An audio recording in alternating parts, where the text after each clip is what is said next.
আসসালামু আলাইকুম এভরিওয়ান।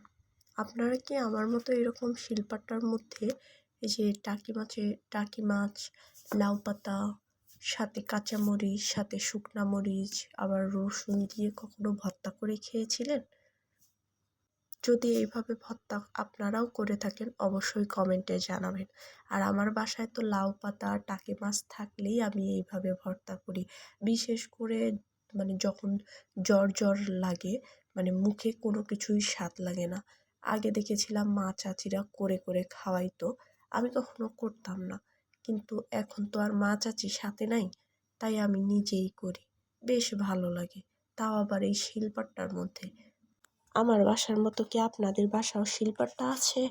যদি থাকে তাহলে একদিন লাউ পাতা টাকি মাছ দিয়ে এইভাবে মরিচ ছেড়ে এই যে রসুন দিয়ে একদিন এইভাবে ভর্তা করে খাবেন, দেখবেন অনেক স্বাদ লাগবে।